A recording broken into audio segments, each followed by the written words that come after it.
In this video, I'm going to give you some tips that work for me to say no to alcohol. And stay tuned to the end of the video. I'm going to tell you how you probably won't even need to use these tips at all.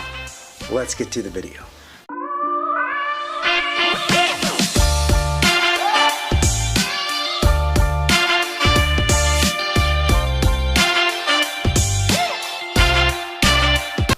What's up guys, I'm the Sober Life Coach AC, and on this channel we help you stay sober for life. And I'm on a mission to help 1,000 people get sober this year.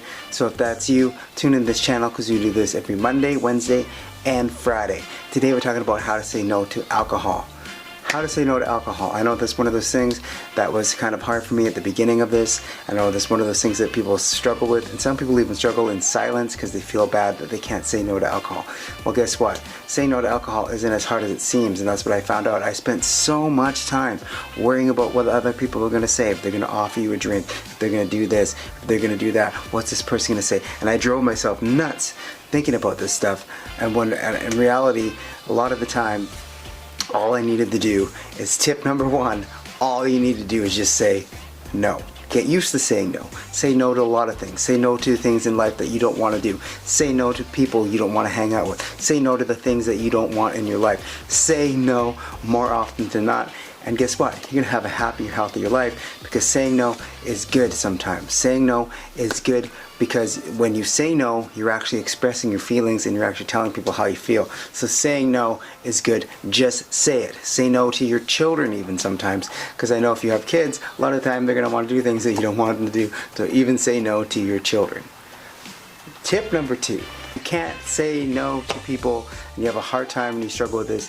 Write it out and practice. I know it sounds kind of strange, but if you write it out and you practice it, then when it gets to the time that you actually have to do that thing, you're going to be able to say no to those people, those things, those people and those things that you don't want, that you don't want to have happen. So practice it. Write it down.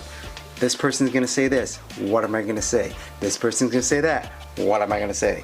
This person's going to do this. What am I going to say?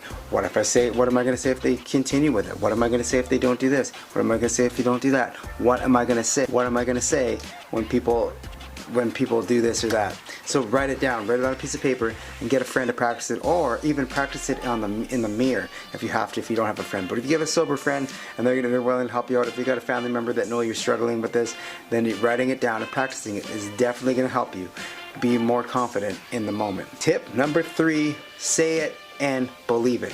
Look, you have to believe in your convictions. You have to know why you're doing this. You have to understand why you are actually quitting drinking. You have to understand why you want to be sober. And a lot of these times, if you don't understand why, if you don't have those strong convictions, if you don't have that, that's when you start relapsing, and that's when you start going back into your old habits. So be convicted. In a good way, have conviction, and a good way to do this is put a picture of your family on your phone, or whatever reason you have to do this, and whatever reason you have to live and be healthy and happy, and put that picture on the back of your phone, on your lock screen, on your home screen. And what that's going to do is going to train your subconscious mind to focus on those things even when you're not looking at it. I think they said that we pick up our cell phones like more than 100 times a day, probably more than that. We're picking up our phones all the time. We're always looking at that lock screen. So why not make that lock screen work for you and have those reasons on there. You can even take a picture of the reasons you wrote down, or use some kind of an app to create something to list the reasons you have, and that'll help you be convicted, because every time someone says something to you, you can look down at those reasons, and then it will remind you and your heart and your subconscious mind that you need to do this. So those are my three big tips.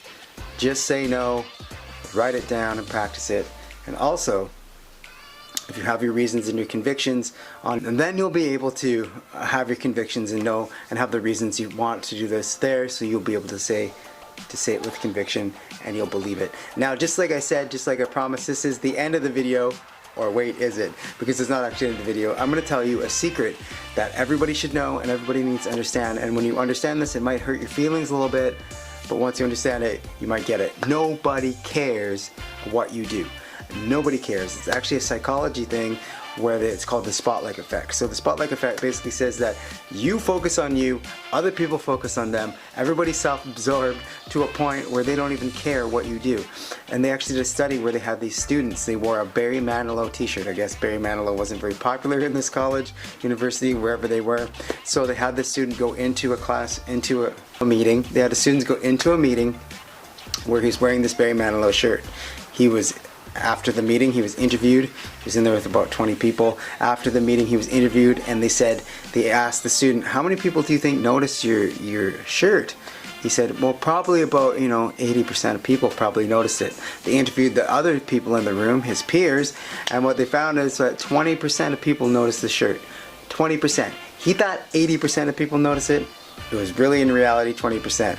People don't notice you. People aren't going to care, and it's going to last 5 seconds. That's the average of someone actually noticing you and caring about what you're doing, and then they move on with their own life. Then they move on and they carry on with their day. Then they move on and do this and that. And if they're really pushing it, they'll eventually move on if you have your convictions and you say no. So the spotlight effect is an effect. It is a real thing. It does work. So remember that not that nobody cares about you. People do love you, but the people around you who are pressuring you to do things, they won't care as long as you hold your convictions, you say no, and you practice doing. See, I'm the Sober Life Coach. Please like, subscribe, share this channel if you got anything out of this, and please remember that you can do, if you do 1% better every day, that's 365% in a year, and that's pretty damn good. Stay sober, take your life back.